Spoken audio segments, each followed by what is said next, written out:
الہی تیری خاطر مدینہ میں آپ صلی اللہ علیہ وسلم کو زیادہ جو واسطہ پڑا، مکہ میں آپ صلی اللہ علیہ وسلم کو واسطہ پڑا تھا مشرکین سے، جو نہ عیسیٰ علیہ السلام کو مانتے تھے اور نہ موسیٰ علیہ السلام، وہ صرف ابراہیم علیہ السلام کو مانتے تھے۔ پیغمبروں کا سلسلہ تو پتہ ہے نا آپ کو، یہ تھوڑا سا میں بتا دیتا ہوں، سبق بھی تازہ ہو جائے گا، کیونکہ یہ سلسلہ اگر معلوم نہیں ہوگا تو پھر آپ کے لیے قرآن کے دروس کو سمجھنا بہت مشکل۔ سب سے پہلے کون سے پیغمبر آئے؟ الحمدللہ آدم علیہ السلام، شکر ہے اتنی نالج ہے۔ اس کے بعد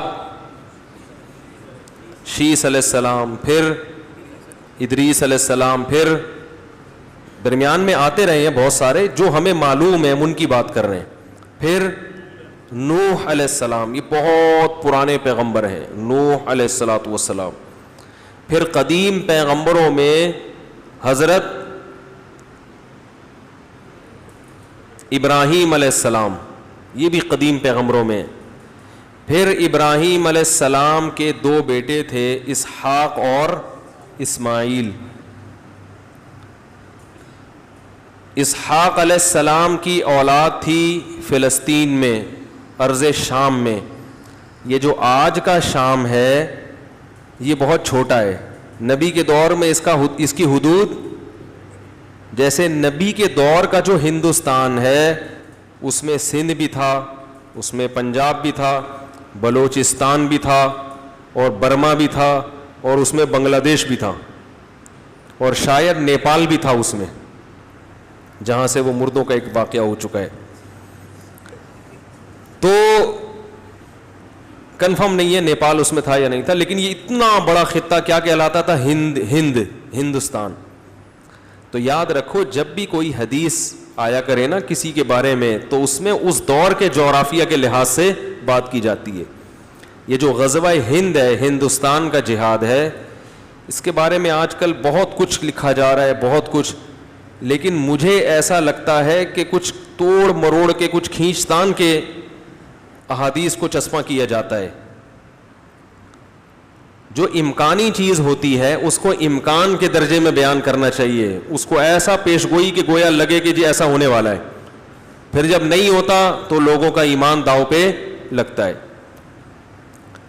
احادیث میں جتنی پیش گوئیاں ہوئی ہیں مستقبل کے حوالے سے، ان میں اکثر پیش گوئیاں بالکل ایسی نہیں ہے کہ آپ ڈیٹ ڈیفائن کر سکیں، مبہم رکھا گیا ہے ان کو، بس بتایا گیا کہ ایسا ہوگا، کب ہوگا یہ ہمیں پتہ نہیں ہے۔ اور کچھ پیش گوئیاں تو ایسی ہیں کہ جو ایک دفعہ پوری ہو چکی ہیں، اب دوبارہ بھی وہی پیش گوئی ہوگی کہ نہیں ہوگی یہ یقینی طور پر ہم نہیں کہہ سکتے۔ جیسے ہندوستان کا جہاد، اس کے بارے میں فضیلت وارد ہوئی ہے کہ عصابتان من امتی احرزہم اللہ من النار، میری امت کی دو جماعتیں ایسی ہیں جن کو اللہ جہنم کی آگ سے بچائے گا۔ عصابۃ تغزو الہند، ایک وہ لشکر جو ہندوستان پہ حملہ کرے گا، وعصابۃ تکون مع عیسی ابن مریم، اور ایک وہ لشکر جو حضرت عیسیٰ کے ساتھ مل کر لڑائی کرے گا۔ اب ہندوستان کا جو جہاد تھا اس میں جب حملہ ہوا جن لوگوں نے ہندوستان پر، وہ اس فضیلت کے یقینی اہل ہیں۔ اب دوبارہ حملہ ہو یا ہوگا، یہ لوگ اس حدیث میں داخل ہوں گے کہ نہیں ہوں گے، اس کے بارے میں حدیث خاموش ہے۔ تو اب اس میں اجتہادی رائے ہے، کچھ کی رائے ہو سکتی ہے کہ ہوں گے، کچھ کی رائے ہو سکتی ہے کہ نہیں ہوں گی، کیونکہ ایک دفعہ جو اصل پیش گوئی تھی وہ پوری، بولو بھائی، ہو چکی۔ جیسے حدیث میں آتا ہے لَتَفْتَحُنَّ الْقُسْطُنْطِينِيَّةَ وَلَنِعْمَ الْأَمِيرُ أَمِيرُهَا وَلَنِعْمَ الْجَيْشُ جَيْشُهَا، کہ تم ضرور بالضرور قسطنطینیہ استنبول پہ حملہ کرو گے اور اس کو فتح کرو گے، اور اس وقت کا سب سے بہترین امیر وہ ہوگا جو قسطنطینیہ پہ حملہ کرے گا، اور وہ لشکر سب سے بہترین لشکر ہوگا جو استنبول پہ حملہ، استنبول کا دوسرا نام قسطنطینیہ ہے، اس پہ حملہ کرے گا۔ یہ فضیلت سلطان محمد فاتح لے گیا۔ ہٹو بچوں، ہو گیا کہ نہیں ہو گیا؟ یہ فضیلت کس کے حصے میں آئی؟ سلطان محمد فاتح کے, کیونکہ استنبول کو فتح کرنا آسان کام نہیں تھا. ہم نے تو لائیو کوریج کی تھی نا وہاں سے. 1000 سال سے وہاں عیسائیوں کی خلافت قائم تھی. صحابہ گئے, تابعین گئے, تبع تابعین گئے, کوئی بھی فتح نہیں. تبھی مشکل کام تھا, تبھی تو نبی نے فضیلت دی. اور اس کی لوکیشن ایسی تھی جغرافیائی لحاظ سے کہ یورپ اور ایشیا کے درمیان. تو اتنی بڑی دیوار کو فتح کرنا اور پانی پہ, خشکی پہ کشتیاں چلانا, تو یہ فضیلت کس نے حاصل کر لی؟ سلطان محمد فاتح نے. اب اگر دوبارہ استنبول پہ ضرورت ہوئی جہاد کرنے کی تو پھر یہ فضیلت اس دوسرے کمانڈر کے حق میں یقینی بولو بھائی نہیں ہے, کیونکہ اب وہ بات تھوڑی ہوگی. پھر اس کو ہم ویسے ہی کہیں گے کہ بھئی جہاد کی علی الاطلاق فضیلت ہے کہیں بھی ہو. دوسرا, اس بیس پر بلا وجہ استنبول پہ حملہ کوئی کرے, یہ ہو رہا ہے آج کل. میں آپ کو بتا رہا ہوں, احادیث کو جس نے جو کرنا ہوتا ہے نا اس کو اپنے مطلب کی حدیث مل جاتی ہے. اب اگر اس حدیث کو بنیاد بنائے کوئی جماعت بن جائے, کوئی تنظیم لڑکوں کو جمع کرے, آؤ ترکی پہ حملہ کرتے ہیں, کیونکہ ترکی میں بے حیائی بہت ہے. لوگ کہیں بھائی طیب اردوغان کوشش تو کر رہا ہے, کہہ رہے یہ کوشش یہ سیاست کی کوشش ہے, یہ اچھی کوشش نہیں ہے, سیاست سے کچھ نہیں ہوتا, اصل تو جہاد سے ہوتا ہے. اور لوگوں کو جمع کر کے اچھا بھلا ترکی کی واٹ لگا دے, ٹھیک ہے نا. اور جب دلیل پوچھی جائے تو دلیل دے. نبی نے فرمایا سب سے بہتر جہاد اور امیر کون سا ہے؟ جو استنبول پہ حملہ کرے. تو بتاؤ اس کا اس موقع کے لیے اس حدیث کا استعمال صحیح ہوگا؟ آواز گونج تو نہیں رہی؟ صحیح ہوگا؟ نہیں ہوگا.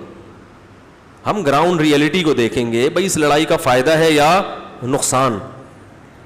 چند اسلامی ملک رہ گئے ہیں گنے چنے جن میں تھوڑی سی پاور ہے, آپ نے انہی کے خلاف لڑائی شروع کر دی اسلام کا نام لے کر. اسباب کی دنیا میں آپ کے لیے فتح کی امید نہیں ہے, تو اس سے بھی جائیں گے. اب وہ کہہ نہیں حدیث میں آتا ہے کہ سب سے بہتر لشکر, تو بھائی وہ سلطان محمد فاتح یہ فضیلت حاصل کر چکا ہے. اب آپ کو زیادہ فنٹر بننے کی ضرورت بولو بھائی نہیں ہے. تو اسی طرح غزوہ ہند کے بارے میں یا اور جس طرح کی روایتیں, ان میں یقینی طور پر تو وہ مجاہدین فضیلت حاصل کر چکے ہیں جنہوں نے ہندوستان پر اسلام کا جھنڈا لہرایا. اب دوبارہ اس حدیث کا مصداق وہ لڑائیاں ہیں یا نہیں ہے, ان سے احادیث خاموش ہیں. خیر, تو ابراہیم علیہ السلام کے 2 بیٹے, ایک اسحاق اور ایک اسماعیل. اسحاق علیہ السلام کی پرورش کہاں ہوئی ہے؟ ارض شام میں. اور اسماعیل علیہ السلام کی پرورش کہاں ہوئی ہے؟ مکہ میں. ایسی زمین جہاں گھاس کا تنکا نہیں اور پانی نہیں, وہاں ابراہیم علیہ السلام نے اپنے بیٹے اور ان کی والدہ حضرت ہاجرہ کو لا کے وہاں چھوڑ دیا. حضرت ہاجرہ کی بھی بڑی قربانی اور ابراہیم علیہ السلام کی بھی بڑی قربانی. وہاں سے پھر اللہ نے چشمہ نکالا اور آج تک اس چشمے سے اربوں کروڑوں لوگ سیراب ہو چکے ہیں. اتنا پانی ہے کہ انسانی عقل حیران ہے. اور ادھر جو ارض شام میں اسحاق علیہ السلام تھے, اسحاق علیہ السلام کے بیٹے تھے یعقوب علیہ السلام, یہ بھی پیغمبر, اور یعقوب علیہ السلام کے بیٹے تھے یوسف علیہ السلام, وہ بھی پیغمبر. تو پیغمبروں کا پورا سلسلہ. پھر انہی کی اولاد کو, یعقوب علیہ السلام کی اولاد کو بنی اسرائیل کہا جاتا ہے, یہودی بھی کہا جاتا ہے, کیونکہ یعقوب علیہ السلام کے ایک بیٹے تھے یہودا, تو ان کے پھر آگے نسل کو کیا کہا جانے لگا؟ یہودی. تو یہ جو یہود کو بنی اسرائیل قرآن نے کہا ہے, کیونکہ یعقوب علیہ السلام کا ایک لقب کیا تھا؟ اسرائیل. سمجھ رہے ہیں یہاں تک بات آ گئی سمجھ میں؟ چونکہ یہ تھوڑی سی ہسٹری ذہن میں ہوگی نا تو پھر قرآن سمجھنے میں انشاءاللہ آسانی ہوگی. تو ابراہیم علیہ السلام کی اولاد میں پھر یوسف, پھر آگے اولاد میں یوسف علیہ السلام چلے گئے تھے مصر. ارض شام سے ہجرت کر کے کہاں چلے گئے تھے؟ مصر. کیوں چلے گئے تھے؟ یہ سوال یہودیوں نے نبی سے پوچھا تھا, یہ دیکھنے کے لیے کہ آپ سچے نبی ہیں یا معاذ اللہ جھوٹے نبی ہیں. اس کو کنٹرول کرو بھائی آواز کو. تو یہ دیکھنے کے لیے کہ آپ سچے نبی ہیں, کیونکہ یہ بات صرف یہودیوں کو معلوم تھی کہ جو شام میں رہنے والے تھے وہ مصر کیسے چلے گئے بھائی. تو نبی صلی اللہ علیہ وسلم پر پورے سورہ یوسف نازل ہو گئی اور پورا واقعہ آپ صلی اللہ علیہ وسلم نے بیان کر دیا. تو وہ یہی تھا کہ یوسف علیہ الصلاۃ والسلام کو بھائیوں نے جیلیسی کی وجہ سے کنویں میں ڈالا, وہاں سے مصر کا ایک قافلہ گزر رہا تھا, وہ لے کر چلا گیا, مصر کے بازاروں میں فروخت ہوتے ہوتے بادشاہ کے محل میں پہنچے اور پھر جیل میں پہنچے. جیل سے نکلے تو خوابوں کی تعبیر کا فن تھا, وہ بتاتے تھے, بادشاہ کا قرب حاصل ہوا, بالآخر اللہ نے بادشاہت کس کو عطا کر دی, یوسف علیہ السلام کو. لیکن چونکہ ریاست غیر مسلم تھی اور اس میں تھے یوسف علیہ السلام اللہ کے نبی, تو یہ بہت بڑا قبیلہ یعقوب علیہ السلام کا مصر منتقل ہو گیا. جب یعقوب علیہ السلام کو پتا چلا نا یوسف علیہ السلام مصر کے بادشاہ ہیں, تو حضرت یوسف نے یعقوب علیہ السلام کو بھی کہاں بلا لیا, مصر میں, کیونکہ وہ گاؤں کی دیہاتی زندگی میں تھے. یوسف علیہ السلام نے کہا یہ شہر کی زندگی ہے, تو ابا کو کہاں بلا لیا. اس سے یہ بھی پتہ چلتا ہے میرے بھائی کہ بچہ اگر کسی اچھی جگہ پہ رہتا ہو تو ابا کو بھی بولو نا بھائی, ابا کو وہیں پرانے علاقے میں پڑے مت رہنے دیا کرو. آپ رہتے تھے کہیں لیاری ندی کے قریب, اللہ نے آپ کو پیسہ دیا, ڈیفینس چلے گئے, تو ابا کو بھی کہاں بلا لو, ڈیفینس بلا لو. سمجھ رہے ہو کہ نہیں سمجھ رہے؟ ایسے ابا کو نہیں چھوڑا کرو, یہ پیغمبروں کی سنت ہے. قرآن کے جو الفاظ ہیں نا ان میں بلا وجہ تعویل کرنا یہ ٹھیک نہیں ہے. یہ جو بعض حضرات یہ بھی کہتے ہیں کہ ابراہیم علیہ السلام کے جو والد تھے آزر, وہ والد نہیں تھے چچا تھے, یہ بھی کوئی دلیل نہیں ہے اس پر. جب قرآن بار بار کہہ رہے ابا ابا ابا, تو اس کا مطلب ابا تھے, ٹھیک ہے نا. اس میں ہم ایسی روایات جو جن کی سند کا بھی نہ کوئی سر نہ پیر, قرآن کے مقابلے میں تو امام ابو حنیفہ کا مذہب یہ ہے کہ اگر صحیح حدیث بھی آ جائے تو وہ حدیث میں تعویل کر لیتے ہیں, قرآن کی آیت کو نہیں چھوڑتے, کیونکہ قرآن قطعی یقینی چیز ہے. تو محض احتمال کی بنا پر کہ ابا کا اطلاق چونکہ چچا پر بھی ہوتا ہے, تو اس لیے یہاں ابا سے مراد کیا ہے, چچا ہے. تو ابا تو بھائی آپ ویسے بھی کسی بڑے آدمی کو ابا کہہ دیتے ہو مجازن, تو ہوتا ہے, کافی نہیں ہے. یہاں ہوا ہے کہ نہیں ہوا؟ جب بھی کوئی لفظ ظاہر سے ہٹ کر کسی مجازی معنی کی طرف جائے گا تو مجاز کی طرف لے جانے کے لیے قرینے کا ہونا ضروری, اور قرینہ بھی بہت مضبوط, کیونکہ آپ قرآن کو اس کے ظاہر سے پھیر رہے ہیں. تو اس لیے ابا ہی ہے قرآن میں جہاں بھی آتا ہے ابا, اور ایک جگہ تھوڑی, یہ کئی جگہوں پر ہے. تو کیا کہہ رہا تھا میں, کیا, ہاں مصر ابا کو بلایا انہوں نے, اپنے والد محترم کو کہاں بلایا, مصر. تو یعقوب علیہ السلام اپنے پورے قبیلے, اپنی آل اولاد کو لے کے, اپنی بیویوں کو لے کے, اب بیویاں تھیں تو میں کیا کروں بھائی, ایک نہیں تھی ان کی, پیغمبر سب زیادہ شادیاں ہی کیا کرتے تھے, صحیح ہے نا, میں مجبور ہوں یہ کہنے پر ٹھیک. وہ اپنی ازواج کو لے کے, اپنی بہوؤں کو لے کے, اپنے پوتے نواسے, تو مورخین نے لکھا ہے 90 کے قریب افراد تھے حضرت یعقوب کے خاندان کے. پیغمبروں کے خاندان بڑے ہوا کرتے ہیں, کیونکہ بڑا خاندان یہ برکت کی علامت ہے, چھوٹا خاندان یہ برکت کی علامت نہیں ہے. اس پہ اور دلائل ہے, پھر موضوع چینج ہو جائے گا.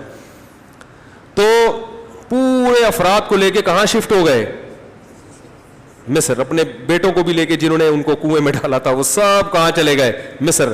تو یہاں سے جو ابراہیم علیہ السلام کی آل اولاد تھی وہ کہاں شفٹ ہوئی ہے, مصر میں.